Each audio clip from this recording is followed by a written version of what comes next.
O programa Gente da Gente está no ar. Onde tem cultura, o Gente da Gente está presente. Cláudia de Bulhões, com vocês, meus queridos telespectadores, meus queridos internautas. Nós gostamos muito de trazer ao nosso programa pessoas ligadas às artes, à cultura, que é tudo, porque tudo é cultura. E pessoas ligadas a teatro, pessoas ligadas a cinema. E hoje nós estamos aqui muito satisfeitas porque estamos trazendo o nosso querido José Márcio Passos. Zé Márcio, é um prazer ter você aqui conosco. Prazer é meu, Cláudia. Zé Márcio, eu não sei como lhe apresentar, como produtor cultural, como você disse que teatrólogo é um nome muito pomposo, então apresento como produtor cultural e ator. E diretor. E diretor. Importantíssimo a gente saber que José Márcio, o alagoano, é um ator daqueles que você já viu e nem sabia que ele era de Alagoas e era da Viçosa. Eu tenho ouvido muito, José Márcio, dizer que a Viçosa é Atenas de Alagoas. Você concorda com isso? Concordo porque é um fato histórico e porque ainda existe aquela chama forte lá em Viçosa em relação às artes, à literatura principalmente e ao folclore. Zé Márcio, você é um ator consagrado. Isso. Você é muito simples, você fica na sua, você não fica dizendo eu sou um ator que trabalhei com isso, trabalhei com aquilo, mas nós referendamos a sua, vamos dizer assim, você como um homem das artes cênicas. Por que você partiu lá de Viçosa, lá de Bananal, digamos assim, que nós vamos também falar sobre o Bananal, você partiu para artes cênicas. Tem alguém da sua família? De onde corre essa veia? Corre do sangue da minha mãe. A minha mãe era atriz, pertencia ao grupo do Zé Aragão, que coordenava as ações teatrais lá em Viçosa. Teatrais e festivas em geral, tudo relacionado à cultura passava pela mão do Zé Aragão. E a minha mãe foi atriz do grupo dele, daí surgiu esse meu interesse. E nisso eu acredito. Então não foi tão estranho a família você ter se ligado a essa veia, a essa maneira de você viver, de você transmitir para o povo. Já existia alguém. Já existia alguém e esse caminho eu digo que foi traçado para mim, por ela. Foi traçado? Foi traçado, sim, porque a minha mãe me apoiava em tudo. Aliás, a minha família nunca deixou de me apoiar no que eu fiz. Sempre se orgulhou das minhas vitórias, do que eu fazia, dos trabalhos realizados aqui e fora do estado. Zé Márcio, a gente não sabe nem por onde começar, porque são tantas as coisas. Bananal. Fale um pouco para o meu telespectador o que é aquela fazenda maravilhosa chamada Bananal. Bom, eu considero Bananal um privilégio. Não é qualquer família, não é toda família que tem um lugar daquele, um paraíso daquele. Por isso, muitas vezes a gente chama de o país do Bananal. Eu já até me referi também como o país do Bananal. Bananal é um cenário cinematográfico pronto. Inclusive já foi palco de várias equipes de cinema que foram para lá. O Silvio Beck, um cineasta paranaense, fez umas cenas de um filme que ele estava fazendo. O pessoal da universidade, de um grupo de teatro de lá, a cantora Lara fez um clipe lá, utilizando todo o povo de lá. Eu fiz muitos filmes na época de Super 8 lá em Bananal e os atores eram o povo da minha família, o povo do local. Que coisa fantástica a pessoa se direcionar para essa área e já ter um espaço, digamos assim, histórico. Pois é. Porque eu já estive na Fazenda Bananal e encontrei lá O que que tem lá? Eu não vou dizer, quem vai dizer é você. A igreja maravilhosa, vá nominando o que A que tem. igreja, uma biblioteca, um museu, um espaço nos fundos da casa do meu irmão, que é um espaço de festas e de encontros. Tem um palco onde a gente faz shows, apresenta, até peças de teatro já foram feitas lá. Tá? Tem um reisado, que é um dos únicos reisados aqui do estado de Alagoas, ainda existe lá em Bananal. É o reisado da Viçosa, que é de lá do Bananal. Você sabia disso, meu caro telespectador, meu caro internauta? Você conhecia a República do Bananal?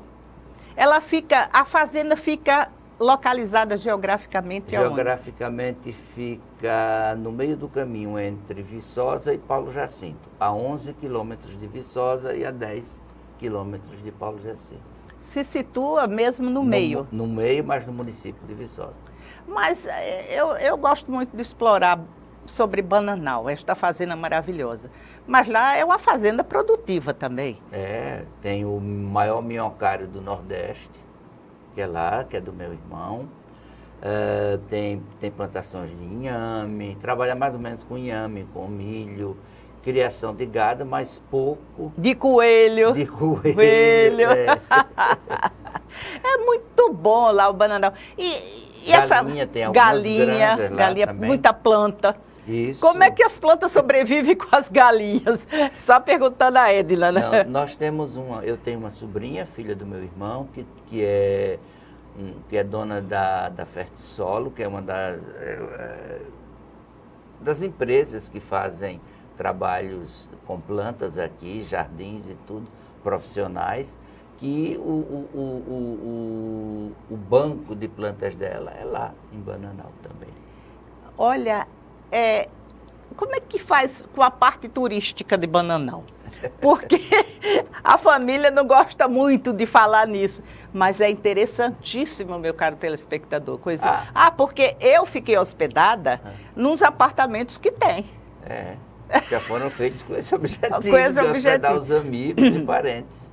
Mas não não é tipo assim uma hospedaria que a pessoa possa telefonar e dizer... Não. A questão principal de lá é a amizade. A gente recebe os amigos, os parentes e as pessoas que querem conhecer o local. Gente, e somos muito festeiros. E como? Tem festa praticamente mês e mês. E tem algumas que se sobressaem. Agora nós pecamos, né? Não trouxemos uma foto de Bananal. E eu tenho uma porção. Mas eu fico devendo, meu telespectador. Porque aquela igrejinha... E o sino? Como é que vai o sino? Vai bem. Porque estava até querendo trocar o sino, não é? Então, é uma coisa fantástica. Agora, eu vou pedir ao meu diretor que solte o vídeo da história do José Márcio. É o vídeo maior. Tem condição, meu diretor, de soltar agora? Aí, quando você estava na escola. Na escola de teatro. Vá descrevendo. Essa é a minha turma do teatro Martins Pena, do Rio de Janeiro. Aqui é uma foto de Pano de Boca, um espetáculo que nós fizemos aqui em Maceió, na década de 70. A autoria era do Fauzi Arape, direção do Lauro Gomes. Foi nessa peça que o Cacá Diegues me viu o meu trabalho como ator e me chamou para fazer Bye Bye Brasil. Essa peça é O Bravo Soldado Schweik, outra direção do Lauro Gomes, também um diretor carioca que passou 20 anos da vida dele vindo para Maceió dirigir peças para a ATA, Associação Teatral das Alagoas. Isso é um exercício de teatro na Escola de Teatro Martins Pena, no Rio de Janeiro. Eu fazia uma cena de Bent, um texto, eu não sei o autor. Mas está bem sugestivo, bem assim. Era dramático? Era num campo de concentração. Aqui é uma imagem do espetáculo Planos de Voo, de autoria do poeta alagoano Ronaldo de Andrade, meu amigo, e nós fizemos esse espetáculo em... Ronaldo de São José da Laje. Isso, Ronaldo de São José da Laje. Aqui é uma cena de Alice através do espelho, outro espetáculo feito na Escola de Teatro Martins Pena. A sua formação foi no teatro Martins Pena? Não, eu fiz um curso de interpretação já atuando profissionalmente. Olha, aqui já é mais recente. Aqui é em frente à Associação Comercial, uma homenagem aos 50 anos. Mas você gosta muito de ler, né? Gosto. Essa peça aqui é uma peça do Teatro do Absurdo, chamada... Ah, meu Deus, esqueci o nome. Mas é interessante, até a vestimenta, né? Mas, olha, é tão interessante a gente observar essas coisas assim do passado, do presente, e a gente ter, da mesma maneira como você viveu como profissional da arte cênica no passado, você vive hoje. Ah, continuo, eu não paro. Continua. Aliás, o artista não para, não tem aposentadoria. Certo. Vai até morrer, fazendo o que gosta. Fazendo o que... E você gosta? Minha filha, sem o teatro eu não vivo. Não vivo mesmo. E eu estou numa fase agora, fazendo muita coisa junto com meu amigo de 50 anos, o Homero Cavalcante. Eu vou ser indiscreta. Você disse que já está com 65 anos? Não, 68. 68? E não parece. Não parece. É o teatro que renova? Eu acho que é. Ou é Bananal? E é o sangue do Bananal também. O sangue do Bananal. Interessante a pessoa ter assim, essa vivacidade, esse gosto pela vida como você tem. Quando você entra para interpretar alguém, eu acho que você se transforma naquele alguém. A gente quando está interpretando, quando está no palco, parece ser o dono do mundo. Olha, que interessante. Sabe, porque você tem uma plateia lá embaixo e você está falando para essa plateia e ela está acreditando no que você diz. Uma pessoa má intencionada, ela joga o que ela quiser. Naquele momento, eu prefiro jogar coisas boas emoções, jogar a felicidade. Olha, meu caro telespectador, além de ator, ele é um cara altamente positivo. Sou. Não é? Altamente positivo. E eu gosto dessa maneira simples que ele tem de pessoa do interior. Desculpe lhe dizer isso. Apesar de você ter estudado no Rio de Janeiro, mas você ainda tem suas conservas culturais de homem do campo, do homem do interior. Isso lhe ofende? Não, eu dou graças a Deus que eu tenha mantido essa energia do interior, da simplicidade, do amor ao próximo, de levar a felicidade para as pessoas através da minha arte. Nós vamos continuar com esse bate-papo daqui a pouco, porque agora nós vamos fazer um pequeno intervalo.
José Márcio, o que você está fazendo no momento que anda tão atarefado? Olha, eu realmente estou Estou como se fosse um trem caminhando por um caminho maravilhoso. A locomotiva do trem. Pois é. Porque eu estou trabalhando bastante sempre, nunca estou parando. Quando eu termino um trabalho, sempre já tem novas ideias, junto com meu amigo Homero Cavalcante, que é meu parceiro nessa história. Vocês já trabalham juntos há um bom tempo, né? Tanto é que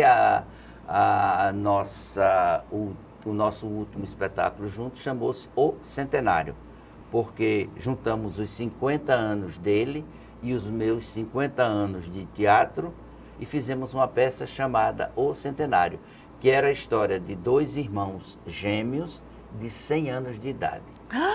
100 anos. Aí você se caracterizou, ficou com 100 anos na peça? Bom, a gente procurou se comportar como dois velhinhos, mas dois velhinhos que depois que recebem aquela chama, que estão no palco, eles se transformam em dois atores e vão conduzindo todo o espetáculo. O meu trabalho com Homero, mais forte, vem desde 1914, quando nós fizemos juntos o espetáculo Balanço Final, de autoria do poeta e escritor alagoano Fernando Fiuza. Foi um monólogo feito especialmente para mim, que explorava a minha vida e a vida do autor. Tem quantos minutos esse monólogo? É uma peça... 1h10. Mas você pode falar um pouquinho? Posso. Pode fazer esse monólogo um pouquinho? Posso. Aí você... Não, deixa eu contar. A história é a seguinte. É a história de um rapaz, um quarentão, que vivia com a mãe. Ele é solteiro, vivia com a mãe e a mãe morre. O espetáculo começa com a chegada dele em casa, vindo do enterro da mãe. E começa a falar com a mãe, personificada como uma cadeira de balanço. Por isso que chama-se o Balanço Final. É um acerto de contas dele com a mãe, colocando toda a felicidade que teve com ela, todas as mágoas, todas as alegrias e também todos os problemas ali numa hora que ela está morta, já enterrada, e ele em casa fazendo o balanço final. Agora eu fiquei querendo saber uma coisa. É um monólogo. É um monólogo. E como entrou o Homero? O Homero foi o diretor do espetáculo. Tá vendo, meu telespectador? Eu tinha que perguntar, porque eu fiquei, como é que o Homero entrou se é um monólogo? Não, ele foi o diretor do espetáculo. Foram 6 meses de ensaios. Tivemos uma ajuda muito preciosa de um rapaz chamado Michael Wanderson, que trabalhava comigo no Museu Floriano Peixoto, lá do Palácio. Na época eu era o diretor do museu e os ensaios eram lá. Ele trabalhava junto comigo como monitor do museu. Porque você foi diretor do museu? Fui diretor do Museu Sim. Floriano Peixoto e também do MISA, certo. do Museu da Imagem e do Som. Esse rapaz, ele me ajudou a decorar o texto e daí ele entrou na parte administrativa do teatro, hoje trabalha na DITEAL, como assistente do diretor artístico Alexandre Holanda. Ele foi essencial na preparação do espetáculo, porque eu precisava de ajuda. Era eu sozinho, comigo mesmo, e tendo que decorar uma coisa que demorou mais de 1 hora. Mas nessa peça havia inversão de papéis? Você ora era sua mãe também? Não. Eu sempre era o filho, mas em combate ou em acerto de contas, num balanço final com a mãe. Que a mãe ficava numa cadeira de balanço. Ela era a cadeira de balanço, simbolizava Sim. a presença da mãe que já estava morta. Eu vou insistir. Eu queria que você dissesse um pedacinho desse monólogo. Deixa eu ver se eu lembro. Eu vou falar o início. Sim.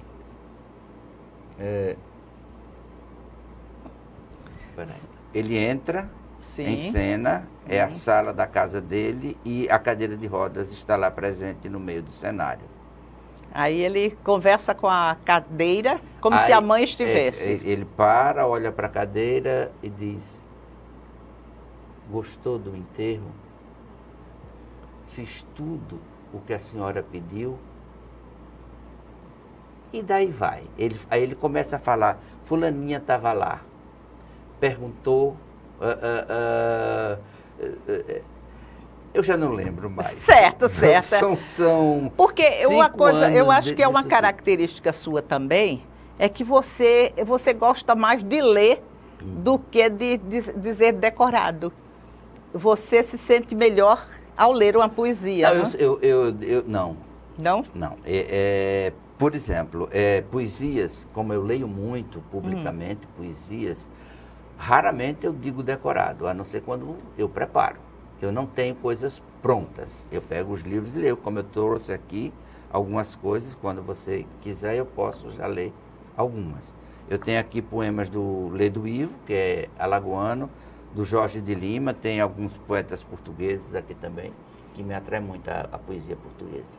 Eu vou pedir ao meu diretor, já que nós estamos falando, eu vou pedir ao meu diretor que solte aquele outro videozinho que nós temos, que ele fala dos livros dele. Temos condição agora?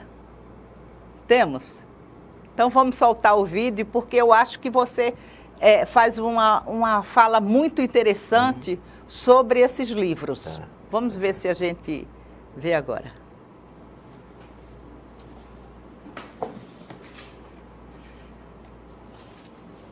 Isso aqui é poesia.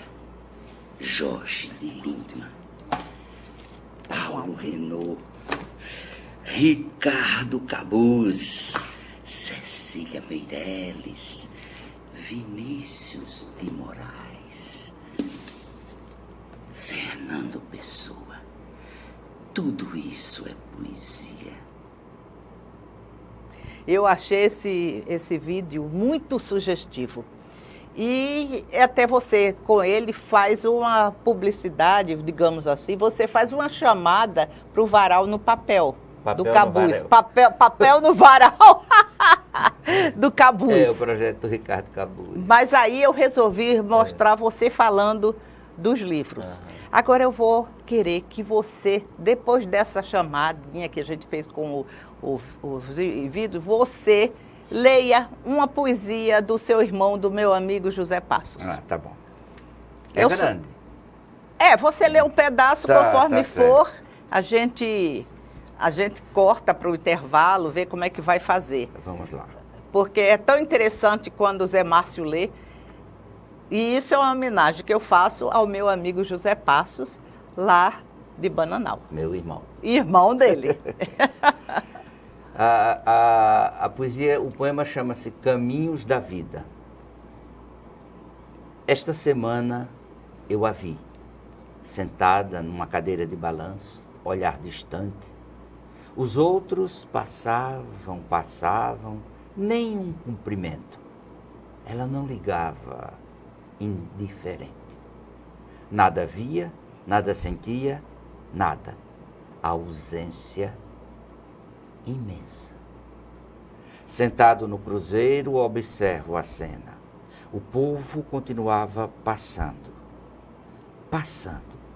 Ela ali, solitária. Olhar perdido, ausência de gestos. Súbito nossos olhares se encontram. E a amiga caminha em minha direção. Espero, preparo o abraço, sorriso nos lábios, mas nada mesmo.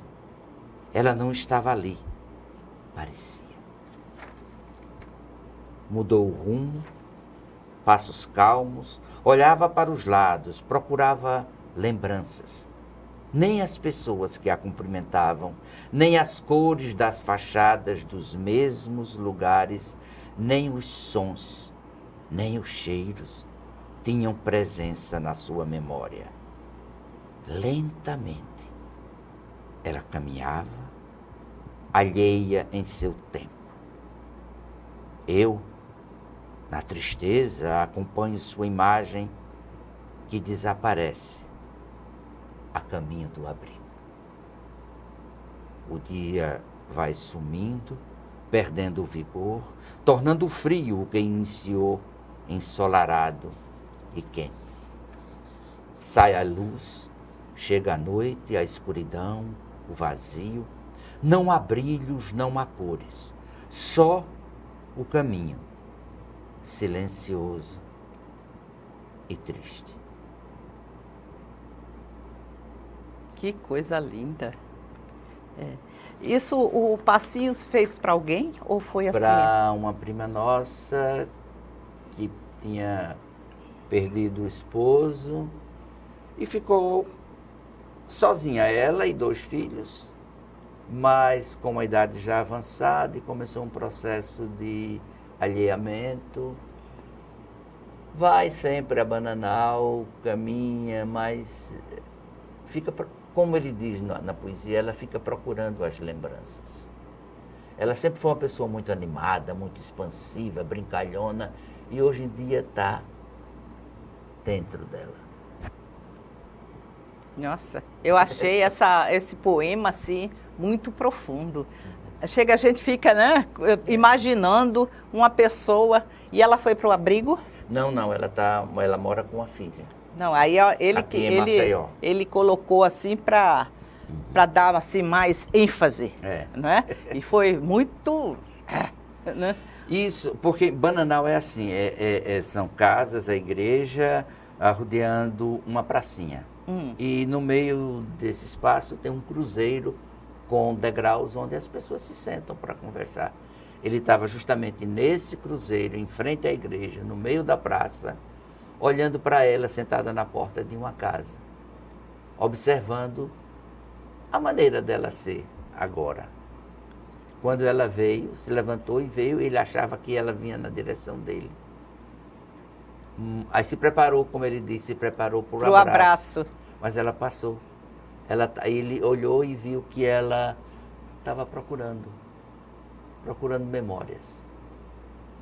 Interessante. Essa é a beleza do poema. Nossa, me calou fundo, sabe? Porque, como você disse, uma pessoa que era animada e de repente fica ensimesmada, fica na dela, ou ela desenvolveu algum processo, vamos dizer assim, na cabeça, que pode ser um Alzheimer, uma coisa, ou algum, que não quero entrar nesse mérito agora, ou alguma coisa que interrompeu aquela alegria dela. Os traumas da vida, de uma vida que vinha legal, vinha tranquila e sofre separações por conta de morte, de falecimento e também um pouco da idade, né? Chega senilidade, chega processos de Alzheimer também.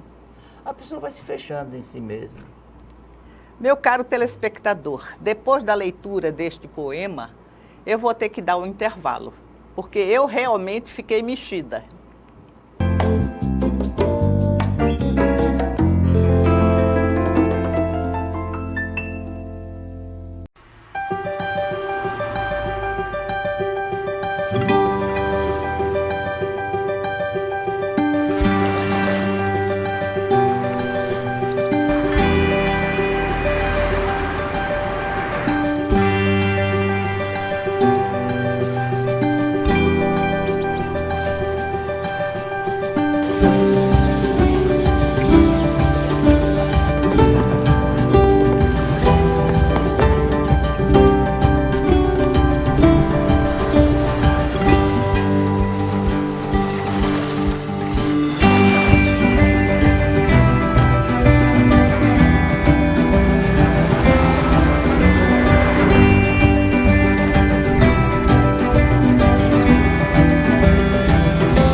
Meu caro telespectador, meu caro internauta, voltamos aqui com José Márcio Passos, o grande ator, o grande produtor das Alagoas.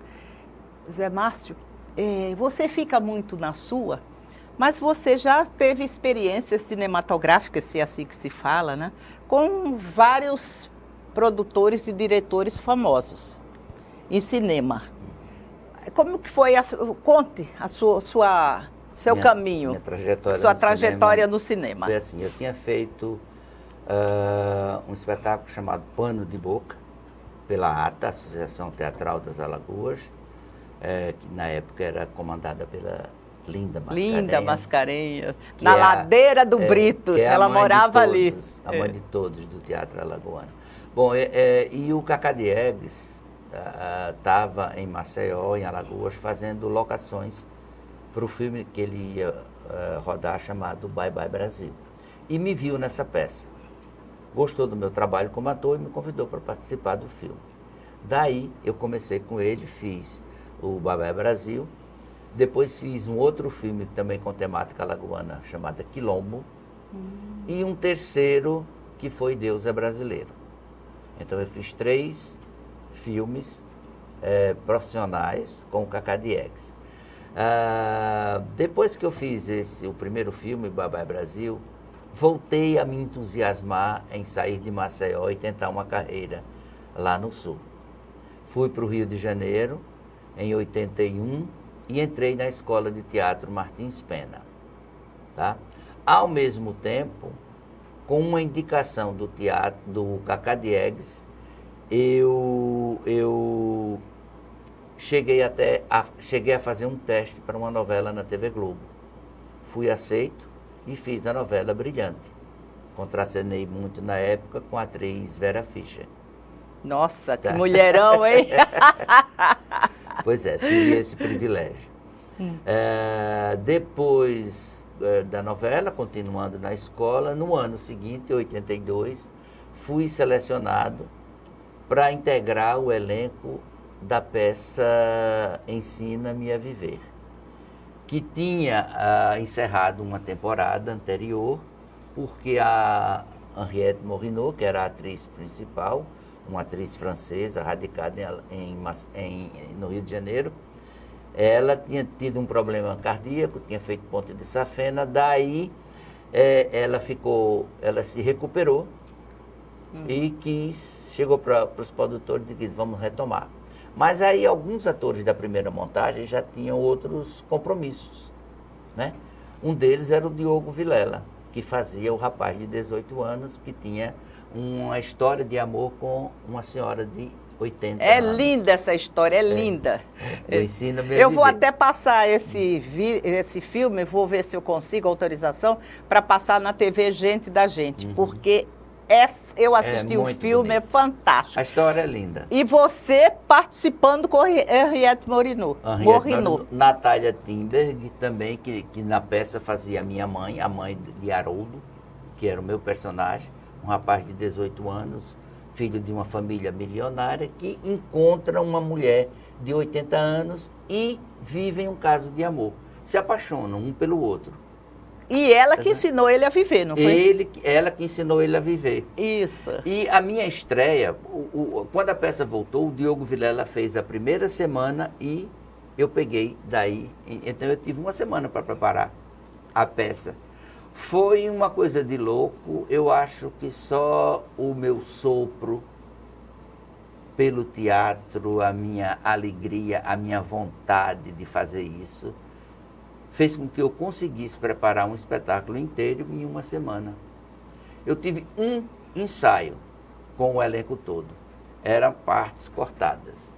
E depois apenas um ensaio e estreei para 1.500 pessoas no Teatro da Praça Tiradentes, lotado. Gente, que emoção, hein? No final da peça, os atores todos ficavam de mãos dadas no palco, iam todos para frente, depois voltavam. Daí, Henriette Morinot pegou na minha mão, me tirou dessa fila de pessoas e me levou lá para frente para eu receber os meus aplausos. Era a minha estreia. Eu, naturalmente, estava muito feliz e a sensação que eu tinha é que eu pairava. Era o dono do mundo. Eu voava de felicidade e de realização. Gente, que depoimento, hein? Que Foram depoimento. 222 espetáculos que eu fiz. A gente saiu, um mês e meio depois, a gente saiu desse teatro, foi para o Teatro Copacabana. E a peça ficou em cartaz durante 7 meses no Rio. Mas essa emoção que você teve nesse dia, ela não voltou mais, né? Não, porque não é brincadeira quando um ator, uma pessoa de teatro diz que todo espetáculo é diferente. Não é. Porque tem o que você sente num dia, você não sente no outro. A plateia é diferente. Cada espetáculo tinha uma coisa diferente. Que há aquela troca de energia, né, da plateia para os atores. E cada plateia é diferente. Então joga uma energia diferente. Olha, teve uma noite, o espetáculo se acabava quando ela morria, quando eu descobria que ela morreu, a Maude, que era o personagem feito pela Morinot, a velhinha de 80 anos, e eu, que estava com ela tem um ataque e morre. E quando eu descubro que ela está morta, eu vou desesperado para frente do palco e eu estou com um banjo que ela me ensinou a tocar. Ela me ensinava a viver mesmo. Interessante, tá? Né? E eu começo a ferir o banjo, e vou parando e descobrindo a música que ela me ensinou a tocar. Tá? Que emoção. E eu caía de joelhos, então, na hora que eu fazia, que voltava o rosto para a plateia, juro, toda noite caía a primeira lágrima. Por quê? Porque claro que eu estava super emocionado. Sim. E sempre a gente busca essa emoção e consegue. O ator consegue fazer esse tipo de coisa. Gente, E caía a primeira lágrima, as pessoas se debulhavam na minha frente. Eu adorava fazer isso. Essa foi a sua maior emoção no teatro? Essa foi uma acho que sim. Acho que essa foi a grande emoção que eu tive no teatro. Essa estreia. Esse dia de estreia, sabe? Eu fico assim, maravilhada olhando para Zé Márcio, porque ele quando fala, ele sente, não é? Ele sente o que ele está falando. Aí eu fico querendo aprender. É uma pena que eu insisto para Zé Márcio dar um curso, uma oficina, e ele diz que não é a praia dele. Não é que não seja a minha praia, é que eu não tenho a didática de professor. O que eu posso fazer é, por exemplo, formar um grupo de pessoas que queiram aprender melhor a dizer poesias. Isso eu posso fazer, sabe? Porque você, quando diz uma poesia, você tem que atrair a atenção para você, sabe? Porque eu sempre digo o seguinte, o ator é um veículo do bem dizer. Um veículo porque ele pega o texto que uma pessoa escreveu, prepara junto com o diretor, mas é ele que vai para o palco. É ele que vai ficar na frente de uma plateia e descobrir o que tem de melhor no texto que o escritor escreveu para falar com fé e com verdade para as pessoas que estão assistindo ele. E isso é mágico, entendeu? Eu sei que eu faço isso bem, eu tenho orgulho disso e não tenho modéstia. Disso eu não tenho modéstia. Interessante. Às vezes eu me dou conta que eu estou quieta aqui, como entrevistadora, como assim, apresentadora, e só vendo ele falar. Porque quando ele fala, ele passa. Percebam e sintam isso, meu caro telespectador, meu caro internauta. E eu vou cobrar, viu, essas aulas de interpretação e vou aqui jogar para vocês se quiserem fazer. Eu vou perguntar ao meu diretor agora quantos minutos a gente ainda tem para ver se dá tempo de ler outra poesia. Ou se a gente vai direto para o intervalo, 3 minutos. Não dá tempo de ler. Dá. Vamos ler uma pequena poesia de Ledo Ivo. Ledo Ivo, um poeta que eu adoro, alagoano. Chama-se As Necessidades. Uma porta fechada não é suficiente para que o homem esconda o seu amor. ele também necessita de uma porta aberta para poder partir e se perder na multidão quando esse amor explodir como o barril de pólvora no arsenal alcançado pelo raio. Um telhado não basta para que o homem se proteja do calor e da tempestade. Para fugir ao relâmpago, ele precisa de um corpo estendido na cama e ao alcance de sua mão, ainda temerosa, de avançar no escuro quando a chuva cai no silêncio do mundo, aberto como uma fruta entre dois estrondos. Na noite que declina, no dia que nasce, o homem precisa de tudo: do amor e do raio.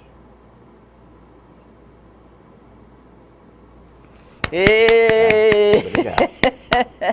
Como que eu não vou querer uma aula de interpretação? E eu fico até assim, de falar uma poesia, de falar ou dizer a poesia? Eu digo interpreta. Interpretar a poesia. Claro que eu vou querer, e vocês também, meu telespectador e meu caro internauta. Vamos esperar ele definir isso, porque ele está se amarrando para isso. Vamos para o nosso intervalo e até daqui a pouco.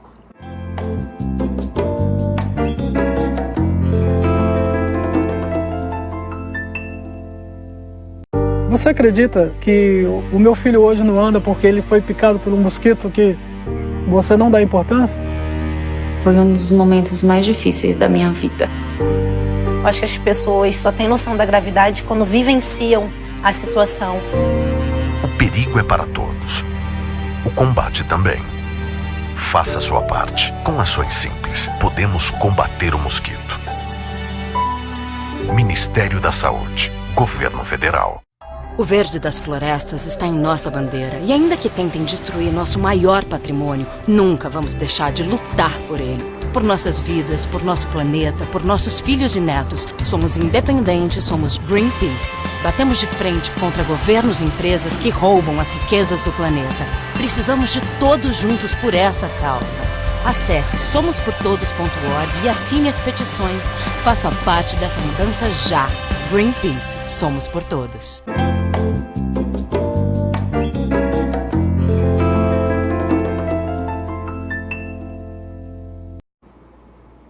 Meu caro telespectador, meu caro internauta, o programa Gente da Gente hoje está dando assim uma aula de interpretação poética, se assim podemos dizer, com o nosso querido José Márcio Passos. José Márcio, você tem uma poesia que você pediu para dizer aqui, que eu vou querer que você leia. Tá. De quem é? É de um autor português chamado Cassimiro de Brito. Eu descobri esse livrinho num sebo em Óbidos. Foi lindo, lindo, lindo.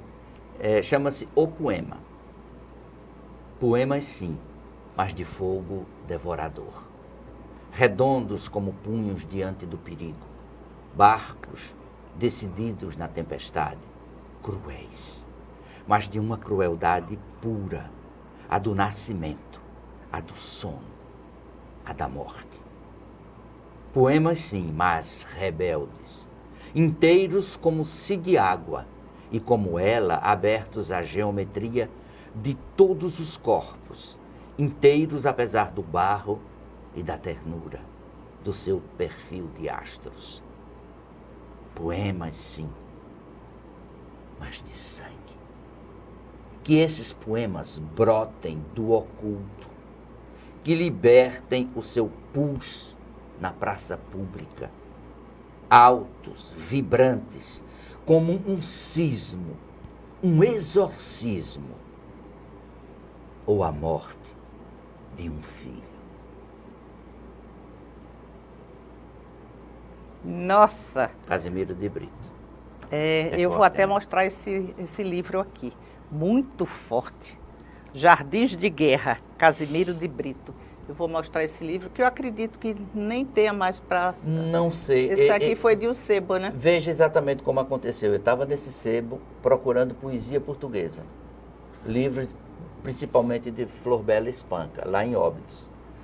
Aí um cara estava perto de mim e me viu perguntando à moça que atendia sobre poesia portuguesa. Aí ele chegou e disse, olha, tem um livro aqui, eu comprei 2. Compre um, pegue um, pague esse para você, custou 5 euros, de graça, pela felicidade que você tem de ter um poeta tão bom, sabe? Tão verdadeiro. Principalmente para quem gosta. E veja que eu tinha que comprar porque aconteceu de uma pessoa chegar para mim e dizer, compra esse livro, é bom. Quer dizer que ele já tinha lido. Ele conhecia o poeta. Muito bom, né? Ele criou uma situação inusitada para eu poder comprar esse livro. O José Márcio, você faz também poemas? Não faço. Eu monto poemas, eu monto textos. Sabe, eu pego assim, vou fazer um texto para um amigo que está comemorando. Pronto, eu fiz um texto agora para o Leopoldo Amaral, um amigo meu, que vai fazer 60 anos de idade, vai fazer uma grande festa no dia 31 de agosto. Ele disse, Zé, crie uma cena para a minha festa. Aí eu criei, eu fiz um texto usando usei Flor Bela Espanca, usei aquele poeta maior português, Foram vários. Esse daqui. Vamos mostrar. Tá. Esse aqui. Você Esse livro são só poetas portugueses. Olha que coisa maravilhosa. A pessoa, quando gosta, fica nos Pois sebos procurando. E o pior, não, o melhor é que acha. Tá. Né? Então, Mas esse não foi no sebo. Eu junto pedaços de um poeta, de outro, e direciono para o que eu quero, que é a homenagem aos 60 anos do meu amigo. Aí eu disse, diga em palavras do que é que você quer que eu fale. Eu quero que você fale de amizade, quero que você fale de amor, de carinho, do prazer em viver. Que isso sou eu. Aí pronto, eu direcionei tudo nisso e junto pedaços meus. Homero Cavalcanti também teve palavras dele, sabe? De textos dele. Então eu juntei tudo isso e fiz o texto para o meu... Eu crio palavras para juntar um texto no outro, vou montando esse texto. Para ter uma sequência, para ter uma linha de pensamento coerente. Interessante. E não faz poemas. Eu sou um montador de textos. mas tem na família quem faça, né? Tem na família quem faça, que é meu irmão. Você pode ler o outro? Você trouxe 2 dele, né? Trouxe. É um que ele fez para a esposa dele. Para Edna? Edna. Chama-se A Flor do Meu Jardim. Eu trouxe aqui um que eu fiz. Como é que não faz? Depois você lê o seu. Agora você vai ler o da Edna. Esse que eu disse que eu leio o meu primeiro? Não, o que o Passinho fez para Edna. Para Edna.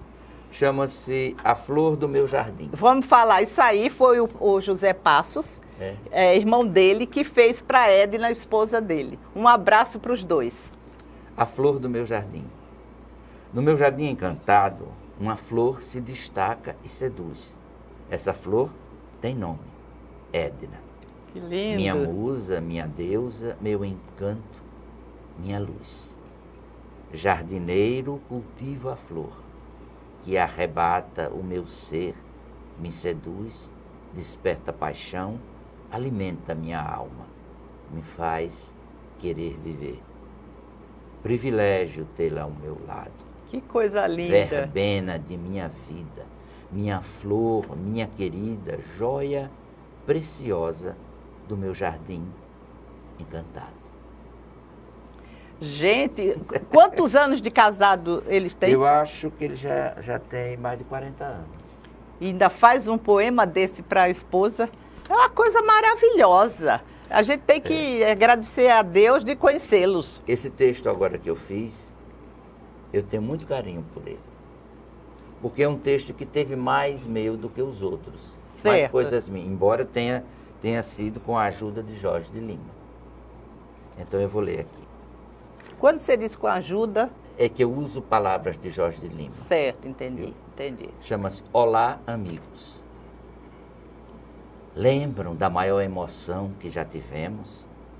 Tão forte que ficamos parados, olhando o mundo, os olhos extasiados diante de John Lennon, cantando Imagine, Santana solando o samba pati, Elis explodindo em Como Nossos Pais.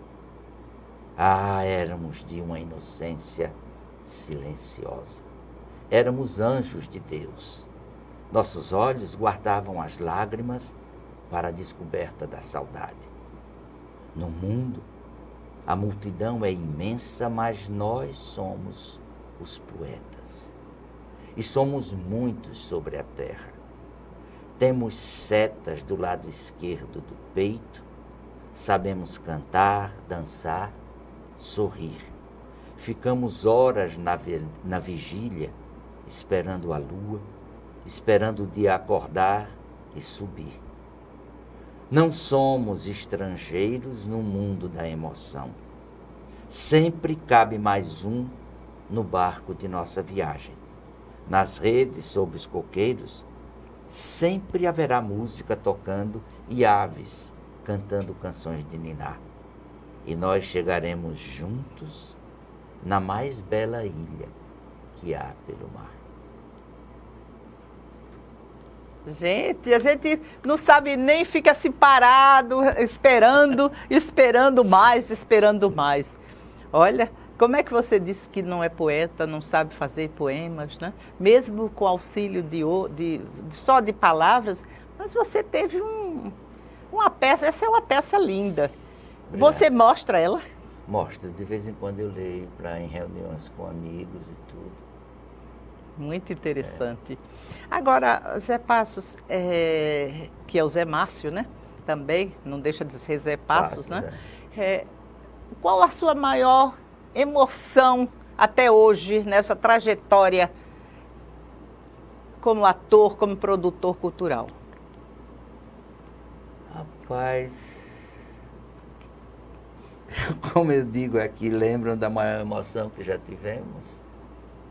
Tão fortes que ficamos calados, parados. Isso foi como, essa emoção? Eu não sei. Isso foi figurado ou existiu? Não, a minha vida é uma vida de emoção, de passar a emoção. Eu vivo nela. Por isso que eu não sei qual é o ponto mais forte que eu já tive. Eu te falei, essa estreia minha, quando o Amorinô me destacou do grupo e me levou lá para frente, para o proscênio do palco, e levantou a minha mão para eu receber os aplausos de 1.500 pessoas, foi arrebatadora.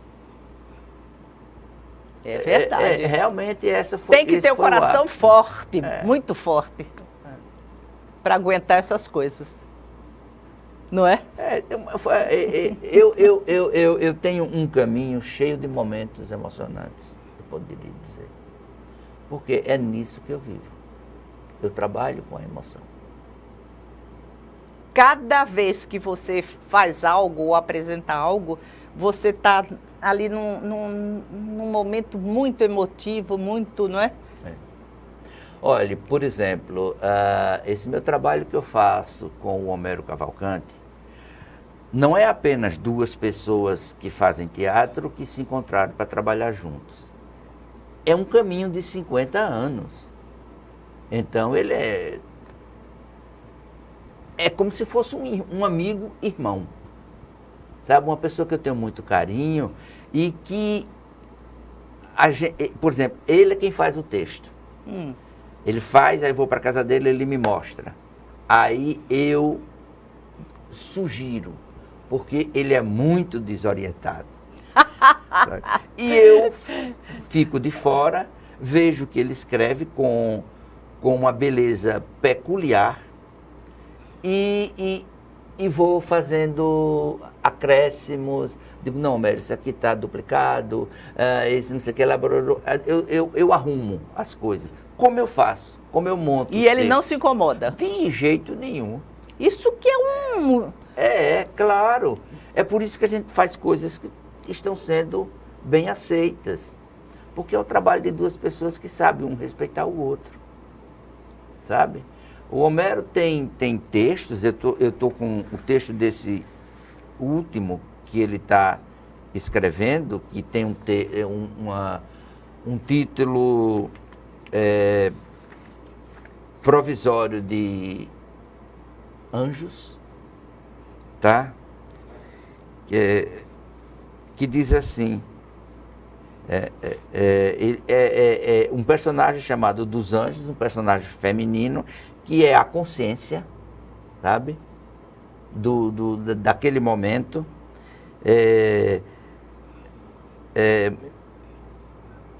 Falando sobre o personagem meu e o do Homero, que são dois vaqueiros que vivem juntos no Alto Sertão.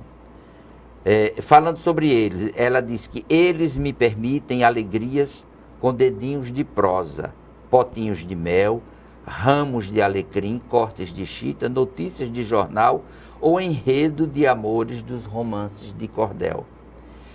Aí ela diz, esses dois moços são um laço de fita no meu coração. Veja que coisa Repara linda. Que coisa linda. Não, essas figurações que as Uma pessoas pessoa que fazem... escreve uma coisa dessa é um anjo.